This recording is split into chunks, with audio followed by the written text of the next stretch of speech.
Kiri hitungan 2, kanan hitungan 2, tengah lewat. Dan ini hasil dari pengelasan.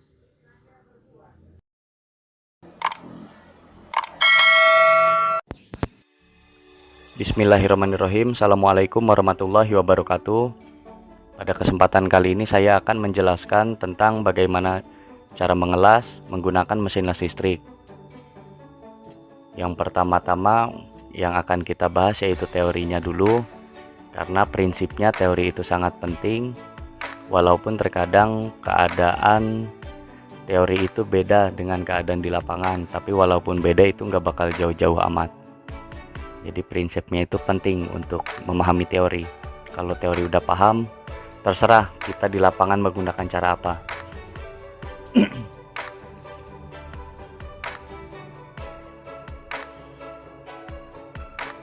Jadi untuk yang pertama ini yang akan kita bahas, ada beberapa alur penting yang harus digunakan dan nggak bisa diganggu gugat. Lebay. Jadi yang pertama itu, misalkan spidol itu dia sebagai elektroda dan yang garis itu kita sebagai benda yang akan kita las, garis lurus itu. Ada beberapa model atau gaya alur ya, seperti yang pertama itu Z, terus yang muter-muter, terus ada yang setengah U, ada yang Z, ada yang muter tapi serong. Itu banyak, terserah teman-teman mau pakai yang mana. Jadi yang mau saya bahas itu buat teman-teman mau belajar pertama kali ngelas. Misalkan ngelas kok ini lengket, kok ini hasilnya jelek atau kurang rapi, kok ini bolong. Coba teman-teman, ini bisa jadi salah satu alternatif. Teman-teman ambil buku, ambil spidol, atau ambil kertas, ambil pulpen, atau pakai plat pun bisa. Teman-teman tarik garis lurus, kasih penggaris ke kiri 2 mili, ke kanan 2 mili. Ikutin alurnya. Terserah mau pakai Z atau yang bulat-bulat atau yang U. Terus aja buat latihan. Ini bisa buat teman-teman supaya cepat bisa hasil lasnya rapi. Nah, setelah udah yakin, udah enak alurnya, jalurnya udah ketemu, kiri kanannya udah dapet, baru menggunakan mesin las listrik. Jadi ini ada 5, yang Z yang muter, setengah U, yang Z vertikal itu yang berdiri itu, terus sama muter serong. Yang biasa saya gunakan itu nomor 1, terus nomor 2 yang U setengah, nomor 3 itu saya putar, nomor 4 itu saya serong, dan yang nomor 5 ini saya jarang menggunakannya.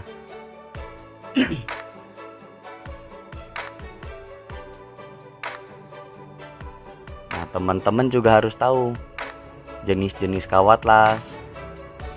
Benda yang mau kita las itu kita harus pakai kawat las berapa mili, harusnya pakai berapa ampere. Itu harus tahu, karena misalkan yang mau kita las itu dia tebel benda, atau kita misalkan mau ngelas pipa, pipanya itu dia tebalnya 1 mili. Kita nggak bakal bisa pakai, ya bisa pakai yang 3,2 mili, tapi nanti repot ya, sekali jos bolong, ampernya kecil, dagingnya nggak matang. Jadi kita sesuaikan, misalkan kita pipanya 1 mili, diusahakan kita pakai kawat yang 1,5 mili sampai 2 mili. 2,6 bisa tapi agak sulit. Selanjutnya seperti itu, di atas 2 mili berarti kita kawat 2 mili sampai 2,6 atau 3,2 itu masih bisa. Nah, 4,0 sampai 5 mili itu saya biasanya menggunakan kalau misalkan ada pekerjaan mau ngelas baja WF atau IWF atau besi kanal UNP. Saya pakai yang 4 sampai 5 mili yang tebelnya rata-rata si plat atau besinya itu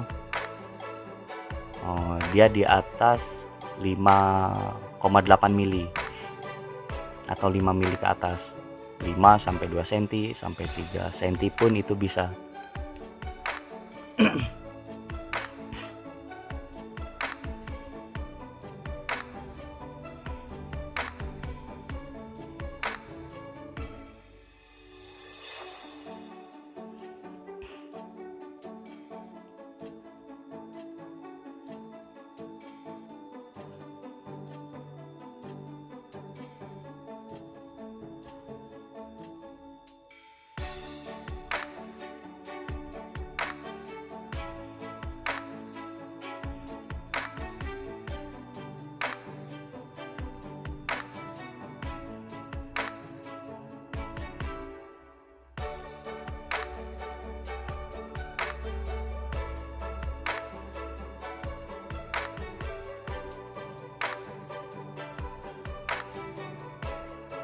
Jadi teman-teman misalkan menggunakan yang 1,5 mili itu pakai yang 20 ampere sampai 40, 2 mili 30 sampai 70 ampere, 2,6 40 sampai 80 ampere, 3,2 mili sampai 70 sampai 120, 4 mili 120 sampai 170, yang 5 mili itu 140 ampere sampai 230 ampere. Dan jenis kawat lasnya itu beda-beda, ada RD, RB, LB, LB52U. Nah yang NSN ini dia buat stainless steel. Jadi misalkan RD itu jangan pernah kamu pakai itu untuk pipa tekan. Jadi misalkan ada tekan air, tekan gas, atau tekan udara, itu jangan sampai, karena bajanya itu dia masih kurang, bajanya itu kurang bagus, daya lelehnya atau kerekatan bajanya itu kurang. Kalian cari aja di Google, mungkin ada keterangan daya kekuatan kawat las RD, RB, LB, LB52U itu sebesar apa. Nah yang ukuran 4 ini biasanya saya untuk pipa vertikal. Jadi pipanya vertikal, saya ngelasnya horizontal. Itu gayanya apa, alurnya saya biasanya pakai yang serong itu, yang setengah serong itu.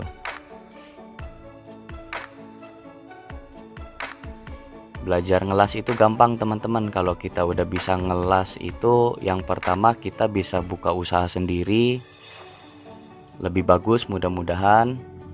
Jadi kita buka bengkel, kita buka ya semacam-macam di bidang teknik lah, mau bengkel las, pasang-pasang kanopi bisa, terus kerjanya ke bidang mekanikal juga bisa. Nah penjelasan tentang kawat itu, misalkan kita mau ngelas di bidang datar ataupun di pipa sebenarnya sama, itu paling enggak harus 45 derajat, toleransi sedikit naik sedikit ke bawah nggak ada masalah, tapi jangan jauh dari 45 derajat. Nah kita praktekkan, ini saya mau ngelas pakai ampere kurang lebih 58 sampai 60 ampere. Yang minus itu negatif buat masaknya itu. Nah yang positif itu dia untuk elektroda atau kawat lasnya, masa ditempelkan. Coba teman-teman perhatikan, saya ini mau pakai yang nomor 1, jadi yang Z kiri kanan, dan ada hitungannya. Artinya itu saya ke kanan ke kanan hitungan 2, tengah lewat, ke kiri 2, tengah lewat, kanan 2. Jadi 1 2 1 2 1 2 1 2, geser ke kiri kanannya. Tengah itu hanya lewat aja.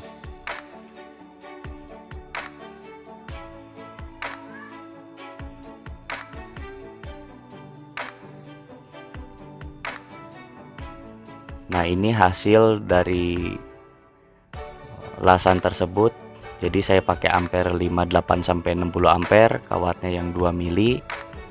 Kalau dagingnya matang itu, kotoran las itu tanpa kita pukul pakai palu ataupun ciping, dia bakal terpisah dengan daging lasnya.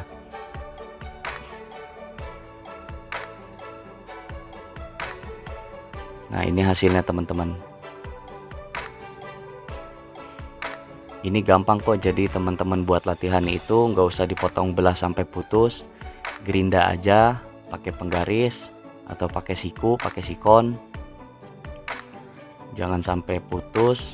Terus teman-teman las, mulai dari situ. Nanti udah terbiasa baru kita putus si benda yang mau kita las. Nanti insya Allah saya akan buatin cara bevel, terus cara gap, ngelas yang jarang seperti gimana, yang jaraknya ada 2 mili sampai 3 mili seperti apa. Nah ini teman-teman, jadi 1 2 kiri, 1 2 kanan, 1 2 kiri, 1 2 kanan. Nah yang tengah itu hanya lewat. Kecepatan api ini tergantung kita, ampere semakin besar berarti 1 2 kiri kanannya semakin cepat. Jadi gitu teman-teman. Kalau untuk awal saya pun masih belajar, jadi yang pertama itu kita ampere kecil dulu, udah tahu main alurnya seperti apa, baru kita besarkan atau kecilkan, itu terserah. Ini saya pakai yang nomor 2, yang setengah U.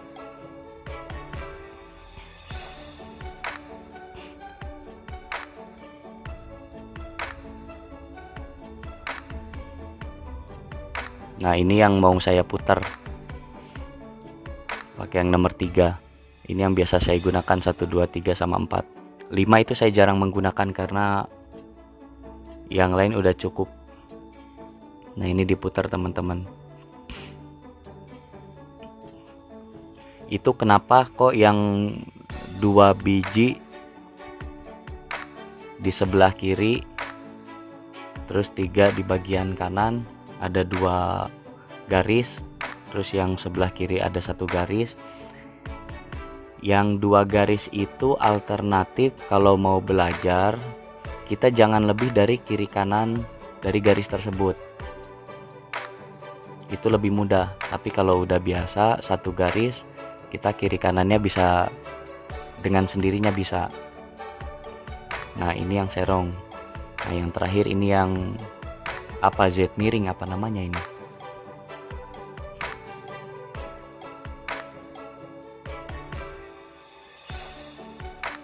Jadi mending main ampere kecil dulu tapi kita tahu alurnya.